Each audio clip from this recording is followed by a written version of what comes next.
Very good morning, Radiant. Class 12. Student, in the last video we have discussed about the issue of share at premium. तो बेटा last video में discussion हो चुका है कि share को इशू करेंगे प्रीमियम पे तो कैसे इशू करेंगे।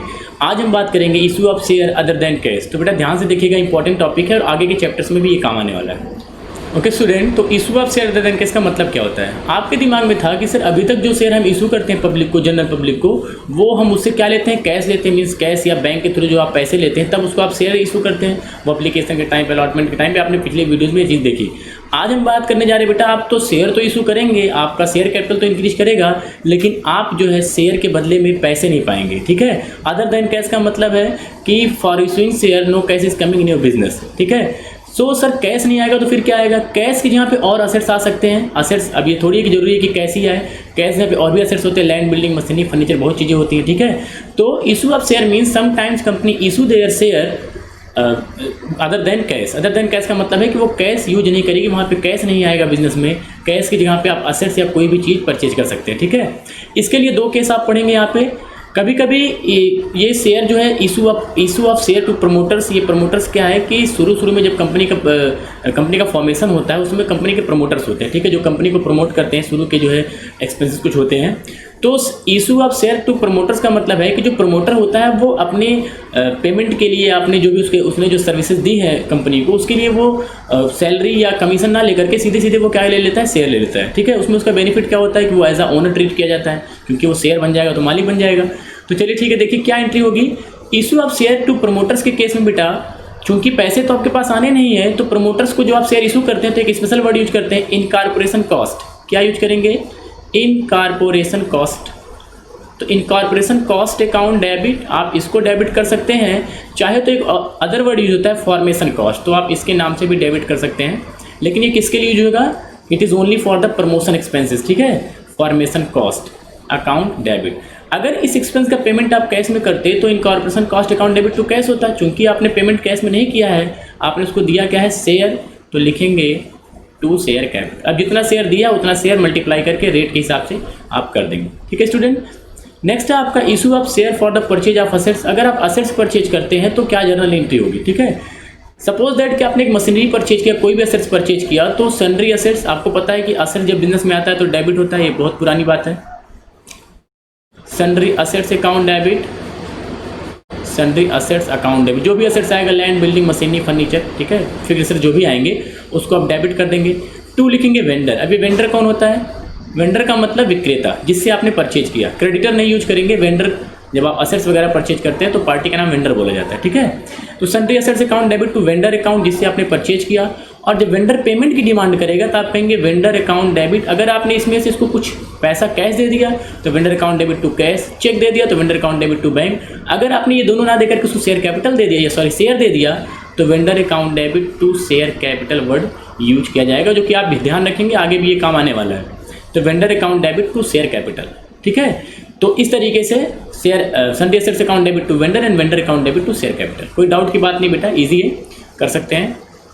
एक क्वेश्चन देखिए ध्यान से। X limited purchase the business of Y limited. X ने वाई लिमिटेड के एक बिजनेस को परचेज किया जिसकी कीमत कितनी थी? 9 लाख रुपए। अब 9 लाख रुपए में बात हुई दोनों की, और इस पर्पज के लिए फुल्ली पेड अप शेयर 10 रुपये का शेयर इशू किया है। What entry will be made in the book of x की बुक में कौन सी एंट्री होगी? दो केस है। अगर वो इस शेयर को 10 रुपये में देता है, मतलब एट पार का मतलब 10 का 10 में दे दिया, और दूसरे में है एट प्रीमियम, अगर वो 25% प्रीमियम पे देता है तो what entry will be pass. So first of all purchase the business of Y limited. चूंकि बिजनेस में असेट्स और लायबिलिटी की इन्फॉर्मेशन नहीं है तो आप ये समझेंगे कि सारे असेट्स आ रहे हैं, तो एंट्री पहली हो जाएगी sundry assets account debit, sundry assets account debit 9 lakh, जितने में बात हुई है 9 lakh to Y limited. To Y limited कितने की बात हुई बेटा? 9 लाख। अब इसके बाद वाई को पेमेंट करिए। Now again Y limited account debit, direction कर लीजिएगा, Y limited account debit to 9 lakh. कितना देना बेटा आपको? सर हमें 9 लाख रुपये देना है। अब बात यह है कि अगर हमें 9 लाख रुपए का पेमेंट करना तो हम कितना शेयर इशू कर दें कि 9 लाख का पेमेंट हो जाए।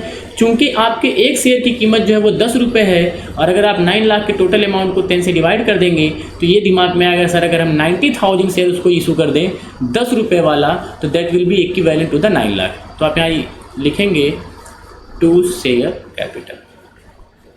2 share capital, 90,000 share at the rate 10 each, 9 lakh. तो ये केस पहला था आपका। इसी में दूसरा केस बोला है कि if that share is issued at a 25% premium. अब ये बताइए 10 रुपये का शेयर अगर आप 25% प्रीमियम लेंगे तो 10 रुपये का 25% कितना आएगा, 2.5 रुपये। तो अब आपका शेयर जो हो गया वो 12.5 रुपये का हो गया, मतलब जो है 12.5 रुपये का हो गया। तो आपके शेयर की जो पावर वो बढ़ गई है।